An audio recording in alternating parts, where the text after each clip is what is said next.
Assalamualaikum warahmatullahi wabarakatuh. Perkenalkan, nama saya Nur Hasanah Nasution, NIM 17059022. Baiklah, di sini saya dari kelompok 7 akan mempresentasikan hasil diskusi kelompok kami, yaitu tentang hukum kepailitan. Sebelumnya, baiklah, di sini saya akan memperkenalkan anggota kelompok saya. Yang pertama yaitu Nazarudin, kemudian Resta Aprimaniza, Tia Yulmananda, Ega Hermarita, Della Helfitri, Erni Nurafika, dan Vivi Novita Lexvi. Baiklah, di sini saya menjadi pemateri pertama. Saya akan menyampaikan materi tentang kurator. Kurator adalah salah satu pihak yang memegang peran dalam proses pilot. Kurator ini juga mempunyai tugas dan peran yang sangat berat. Maka tidak sembarangan orang dapat menjadi kurator. Dalam pasal 69 UUK dan PKPU disebutkan bahwa tugas kurator adalah melakukan pengurusan atau pemberesan harta pilot. Karena menjadi kurator merupakan hal yang sangat berat dan tidak sembarangan orang yang dapat menjadi kurator, maka untuk menjadi kurator ini pun memiliki persyaratan dan prosedur yang telah diatur oleh UUK dan PKPU. Dalam pasal 70 ayat 1 UUK dan PKPU disebutkan yang dapat bertindak menjadi kurator adalah yang pertama, Balai Harta Peninggalan atau BHP dan kurator lainnya. Sekian presentasi dari saya. Materi selanjutnya akan disampaikan oleh rekan saya. Saya ucapkan terima kasih. Wassalamualaikum warahmatullahi wabarakatuh. Assalamualaikum warahmatullahi wabarakatuh. Perkenalkan, nama saya Nazarudin, NIM 17059021. Nah, di sini saya akan melanjutkan materi selanjutnya, yakninya tentang penundaan kewajiban pembayaran hutang. Nah, penundaan kewajiban pembayaran hutang di sini merupakan alternatif penyelesaian hutang yang menghindari kepalitan. Menurut Munir Fandi, penundaan kewajiban pembayaran hutang atau PKPU ini adalah suatu periode waktu tertentu yang diberikan oleh undang-undang melalui putusan pengadilan niaga. Nah, di mana dalam periode waktu tersebut kepada kreditur dan debitur diberikan kesepakatan untuk memusyawarahkan cara-cara pembayaran utang-utangnya dengan memberikan rencana perdamaian terhadap seluruh atau sebagian utangnya tersebut, termasuk apabila perlu merestruksikan utangnya tersebut. Dengan demikian, penundaan kewajiban pembayaran utang atau PKPU merupakan semacam moratorium, dalam hal ini legal moratorium. Nah, kita lihat dalam segi undang-undang. Menurut Undang-Undang Nomor 37 Tahun 2004 tentang Kepalitan dan PKPU, pasal 222 ayat 2 dikatakan, yakninya debitur yang tidak dapat atau memperkirakan dapat melanjutkan membayar utang-utangnya yang sudah jatuh waktu dan dapat ditagih, dapat memohon penundaan kewajiban pembayaran utang dengan maksud untuk mengajukan rencana perdamaian yang meliputi tawaran pembayaran sebagian atau seluruh utang kepada kreditur. Nah, seperti itukah pembahasan debit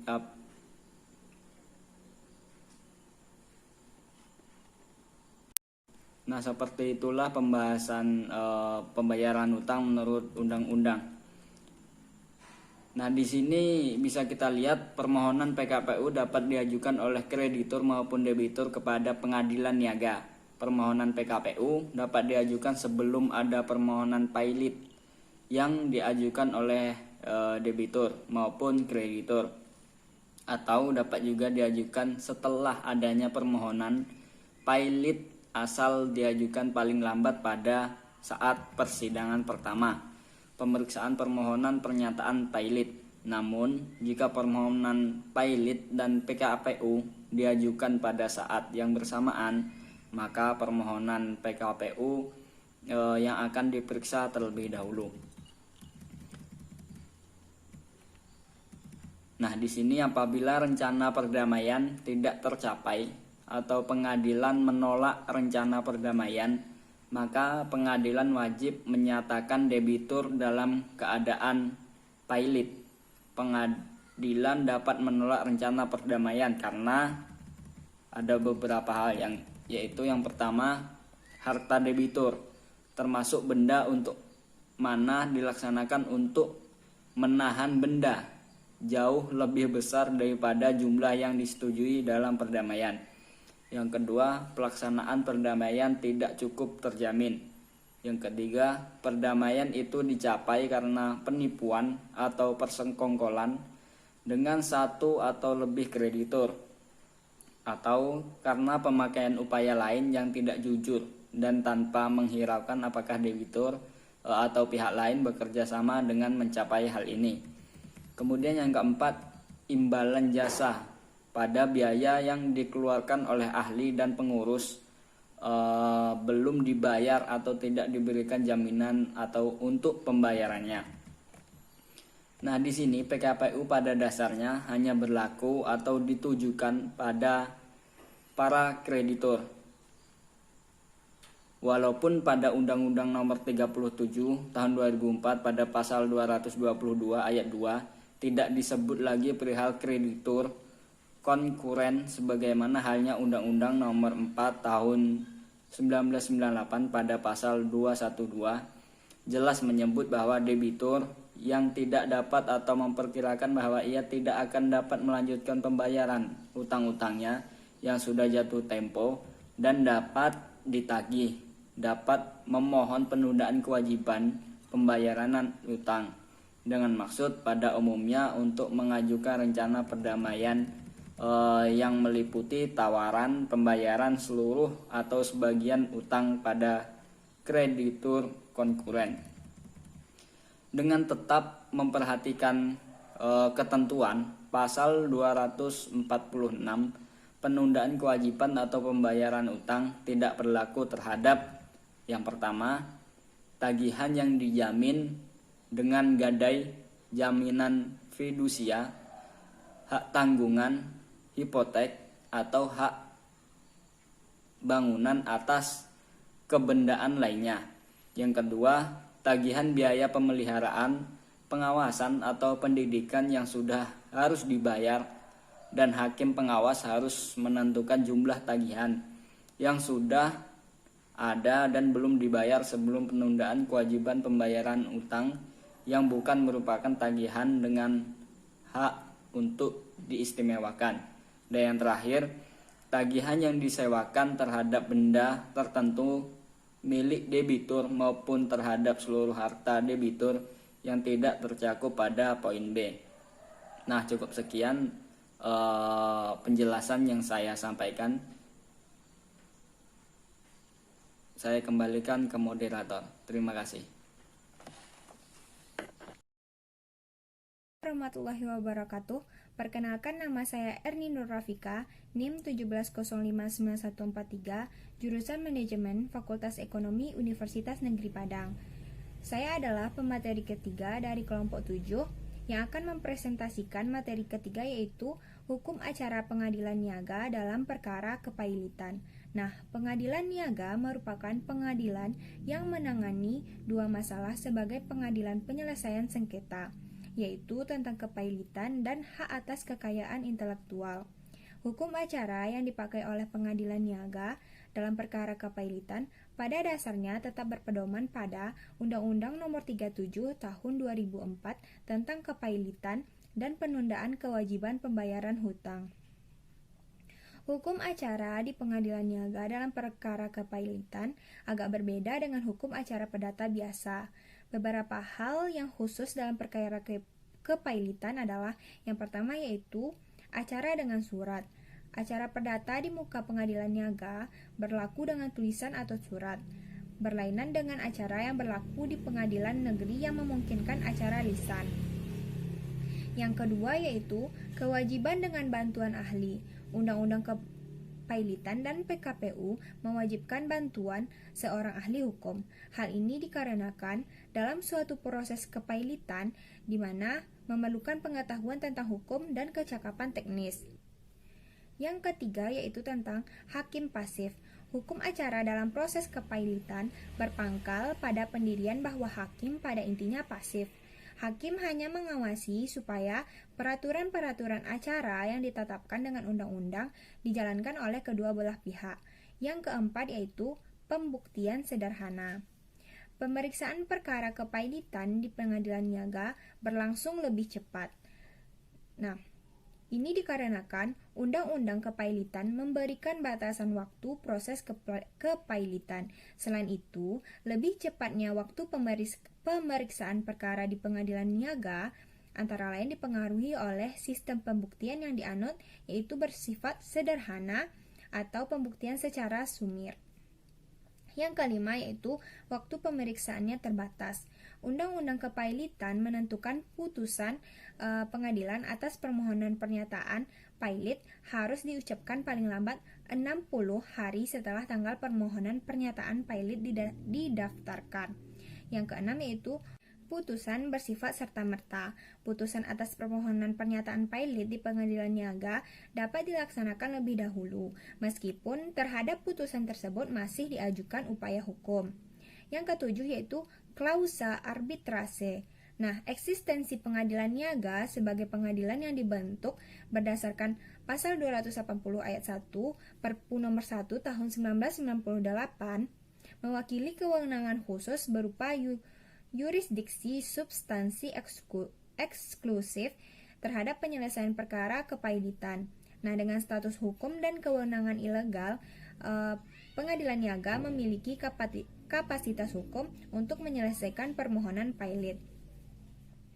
Yang selanjutnya yaitu tidak tersedia upaya banding. Pasal 11 ayat 1 Undang-Undang Nomor 37 Tahun 2007 dengan tegas menyatakan bahwa upaya hukum yang dapat diajukan terhadap putusan atas permohonan pailit adalah kasasi ke Mahkamah Agung. Jadi, terhadap putusan pada pengadilan niaga tingkat pertama tidak dapat diajukan upaya hukum banding. Sekian materi dari saya, selanjutnya akan dilanjutkan oleh rekan saya. Terima kasih. Assalamualaikum warahmatullahi wabarakatuh.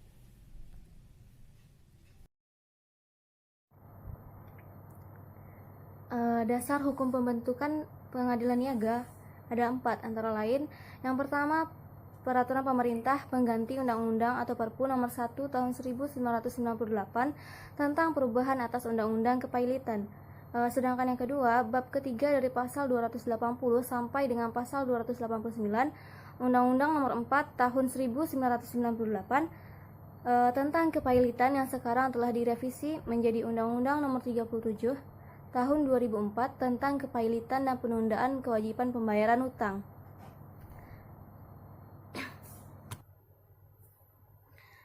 Yang ketiga, Undang-Undang Nomor 14 Tahun 1970 telah direvisi menjadi Undang-Undang Nomor 4 Tahun 2004 tentang kekuasaan kehakiman yang membagi pengadilan menjadi 4 lingkungan peradilan, tidak menutup kemungkinan diadakannya suatu pengkhususan di masing-masing lingkungan peradilan, termasuk pengadilan niaga dalam lingkup peradilan umum, yaitu pengadilan negeri. Yang keempat, Kepres Nomor 97 Tahun 1999 tentang pembentukan pengadilan niaga pada pengadilan negeri Makassar, Medan, Semarang, dan Surabaya dengan daerah hukum masing-masing. Sekian penjelasan dari saya, akan dilanjutkan oleh pemateri selanjutnya. Terima kasih.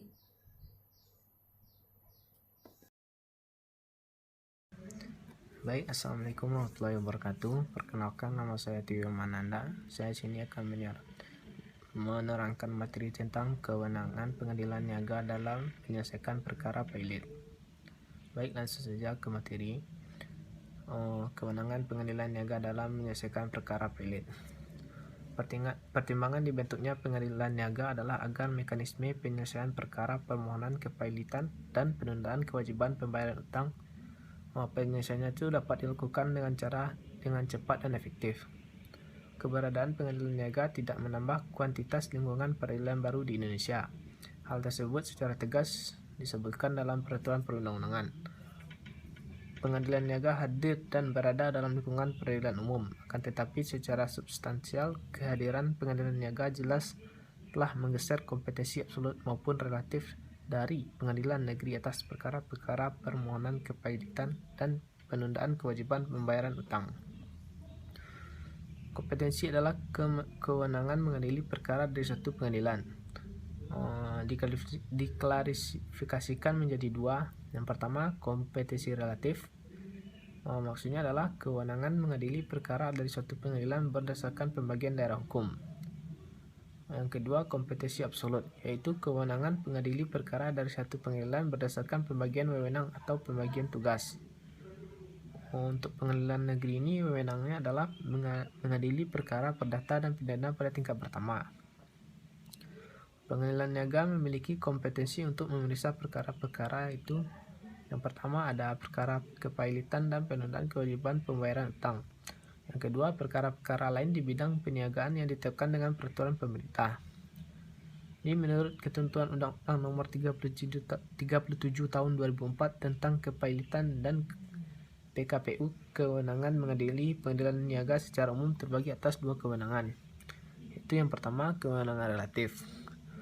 Kewenangan relatif ini terdapat berdasarkan ketentuan pasal 3 Undang-Undang Nomor 37 Tahun 2004 tentang kepailitan dan PKPU. Kewenangan yurisdiksi relatif pengadilan niaga sebagai berikut. Yang pertama, tempat kedudukan debitur. Yang kedua, tempat kedudukan hukum terakhir debitur dalam hal debitur telah meninggalkan wilayah Republik Indonesia. Yang ketiga, tempat kedudukan hukum firma apabila debiturnya adalah persewa suatu firma. Yang keempat, kedudukan hukum kantor debitur menjalankan profesi atau usahanya bila debitur tidak bertempat kedudukan dalam wilayah Republik Indonesia, tetapi menjalankan profesi atau usahanya di Republik Indonesia. Yang terakhir, tempat kedudukan hukum sebagaimana diatur dalam anggaran dasarnya, halnya debitur merupakan badan hukum. Yang kedua, kewenangan absolut. Kewenangan absolut pengadilan niaga diatur dalam pasal 300 ayat 1 Undang-Undang Nomor 37 Tahun 2004 tentang kepailitan dan PKPU. Pengadilan sebagaimana dimaksud dalam undang-undang ini selain memeriksa dan memutuskan permohonan pernyataan pailit dan penundaan kewajiban pembayaran utang, dia berwenang pula memeriksa dan memutus perkara lain di bidang peniagaan yang penetapannya dilakukan dengan undang-undang. Berarti hal ini pengadilan niaga selain mempunyai kewenangan absolut untuk memeriksa setiap permohonan pernyataan pailit dan penundaan kewajiban pembayaran utang, juga berwenang untuk memeriksa perkara lain yang ditetapkan dengan undang-undang. Salah satu contoh bidang peniagaan yang menjadi kewenangan pengadilan niaga adalah persoalan hak kekayaan intelektual. Baik, itu materi dari saya. Materi selanjutnya akan disampaikan oleh teman saya. Sekian, terima kasih. Assalamualaikum warahmatullahi wabarakatuh. Assalamualaikum warahmatullahi wabarakatuh. Saya Resta Aprimaniza. Saya akan menjelaskan mengenai isi putusan. Isi putusan memuat dua hal. Yang pertama, memuat secara ringkas dan jelas pokok perkara, jawaban, pertimbangan hukum, dan amar putusan. Nah, untuk itu mari kita lihat satu-satu. Yang pertama yaitu ada dalil gugatan. Dalil gugatan atau fundamentum petendi dijelaskan secara singkat dasar hukum serta fakta yang menjadi dasar gugatan. Yang kedua yaitu mencantumkan jawaban tergugat. Uraian atau pemutusan mengenai jawaban tergugat dalam putusan ditempatkan di bawah ringkasan dalil gugatan. Nah, yang ketiga yaitu uraian, singkat, ringkasan, dan lingkup pembuktian. Uraian selanjutnya yaitu mendeskripsikan fakta dan alat bukti atau pembuktian yang dilanjutkan oleh penggugat. Yang keempat yaitu pertimbangan hukum. Pertimbangan hukum merupakan jiwa atau intisari dari putusan. Pertimbangan itu berisi analisis, argumentasi, atau pendapat dan kesimpulan dari hakim yang memeriksa perkara. Nah, yang kelima yaitu ketentuan perundang-undangan. Jadi perkara ini akan disesuaikan dengan ketentuan perundang-undangan yang berlaku. Yang keenam, amar putusan. Amar putusan ini atau diktum putusan merupakan pernyataan atau deklarasi yang berkenaan dengan situasi dan hubungan para pihak dengan objek yang disengketakan, dan juga berisi perintah atau penghukuman kepada yang berperkara.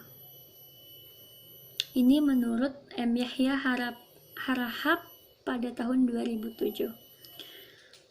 Isi putusan yang kedua yaitu merupakan mencantumkan biaya perkara.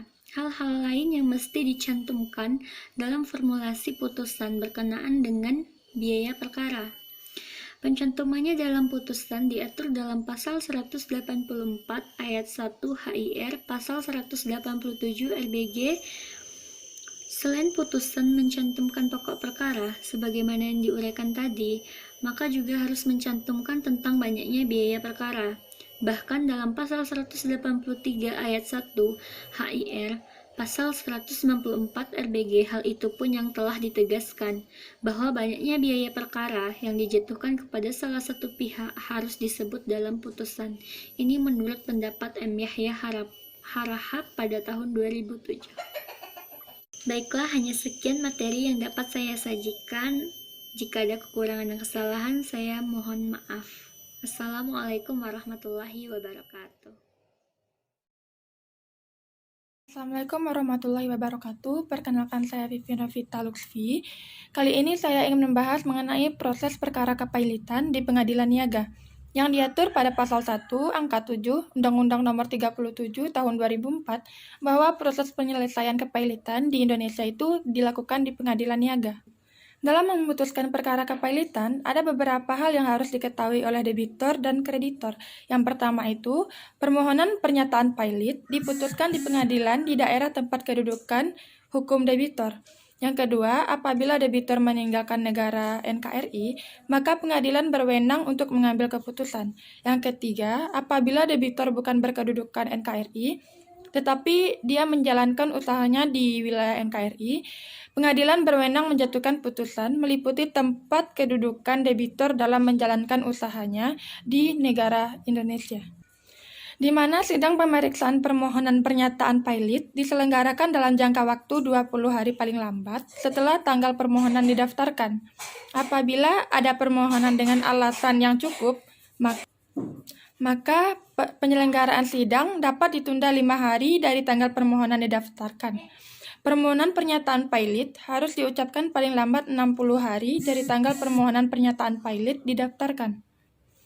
Berdasarkan pasal 10 Undang-Undang Kepailitan, apabila putusan dari permohonan pernyataan pailit belum diucapkan, maka setiap kreditor, debitor, Kejaksaan, Bank Indonesia, Badan Pengawasan Pasar Modal, atau Menteri Keuangan dapat mengajukan permohonan kepada pengadilan untuk meletakkan jaminan kekayaan debitor, dan yang kedua menunjukkan kurator sementara untuk mengawasi pengelolaan usaha debitor serta pembayaran kepada kreditor, pengalihan kekayaan debitor. Sekian materi dari saya. Assalamualaikum warahmatullahi wabarakatuh. Saya adalah Helfitri, NIM 17059136. Di video kali ini saya akan melanjutkan materi presentasi, yaitu kasasi dan peninjauan kembali. Yang pertama yaitu kasasi terhadap putusan atas permohonan pernyataan pailit dapat dilakukan upaya hukum kasasi ke Mahkamah Agung. Keputusan pengadilan di tingkat pertama, pengadilan niaga, tidak dapat diajukan upaya hukum banding, tetapi langsung dapat dilakukan upaya kasasi yang telah ditetapkan dalam pasal 11 sampai dengan pasal 13 Undang-Undang Nomor 37 Tahun 2004 tentang Kepailitan dan PKPU. Pihak-pihak yang dapat mengajukan upaya hukum pada prinsipnya adalah sama dengan pihak yang dapat mengajukan permohonan pernyataan pailit, ya, yang seperti debitor, kreditor, termasuk kreditur lain yang bukan pihak dalam persidangan tingkat pertama namun tidak puas atas putusan pernyataan pilot yang ditetapkan. Yang kedua yaitu peninjauan kembali atau PK. Berdasarkan ketentuan pasal 295 ayat 2 Undang-Undang Nomor 37 Tahun 2004 tentang Kepailitan dan PKPU, permohonan peninjauan kembali dapat diajukan apabila yang pertama, setelah perkara diputuskan ditemukan bukti baru yang bersifat menentukan yang pada waktu diperiksa di pengadilan sudah ada tetapi belum ditemukan. Yang kedua yaitu dalam putusan hakim yang bersangkutan terdapat kekeliruan yang nyata. Permohonan PK diajukan kepada panitera pengadilan. Selanjutnya panitera pengadilan ini menyampaikan pada panitera Mahkamah Agung. Dan oleh Mahkamah Agung ini segera diperiksa dan memberikan putusan dalam jangka waktu paling lama 30 hari setelah permohonan diterima. Putusan permohonan PK harus diucapkan dalam sidang terbuka untuk umum dalam jangka waktu paling lama 32 hari setelah tanggal permohonan diterima panitera Mahkamah Agung. Mahkamah Agung wajib menyampaikan kepada para pihak salinan putusan peninjauan kembali yang memuat secara lengkap pertimbangan hukum yang mendasari putusan tersebut. Hal tersebut berdasarkan ketentuan pasal 298 ayat 3 Undang-Undang Nomor 37 Tahun 2004 tentang Kepailitan dan PKPU. Hanya itu yang dapat saya sampaikan. Wassalamualaikum warahmatullahi wabarakatuh.